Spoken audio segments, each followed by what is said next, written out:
C'est à l'école primaire Karamoko Kourouma que les autorités régionales de l'éducation de Farana, accompagnées du coordinateur régional des examens, que le coup d'envoi du brevet d'études du premier cycle BEPC a été lancé. Dans la région administrative de Farana, ils sont plus de 9295 candidats, dont 3485 filles à affronter cet examen. Dans l'intervention du coordinateur, la crédibilité de ces examens étant une préoccupation majeure, explique la raison de sa présence en tant que coordinateur régional. Notre mission, c'est de superviser, donc de veiller à ce que tout se passe bien, que chacun fasse son travail. Et s'il y a des manquements, qu'on puisse corriger ces manquements le plus rapidement possible.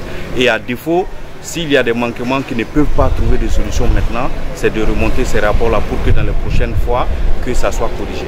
Afin de prévenir tout cas de fraude et d'anomalie, l'inspecteur régional de l'éducation annonce les batteries de mesures qui ont été mises en place. Toutes les dispositions sont prises et là, durant toute l'année, il vous souviendra que d'abord, ça a commencé par l'organisation des ateliers préparatoires des examens. La particularité, c'est que cette année, ces ateliers ont été décentralisés.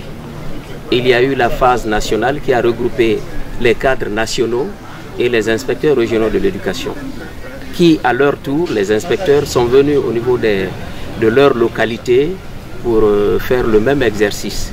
Présent pour présider ce lancement officiel, le préfet de Farana adresse un message de sensibilisation aux candidats, les exhortant à l'intégrité et au respect des règles. Et comme message, nous avons demandé aux élèves d'être très concentrés, d'éviter de communiquer entre eux, d'éviter également de communiquer avec les surveillants.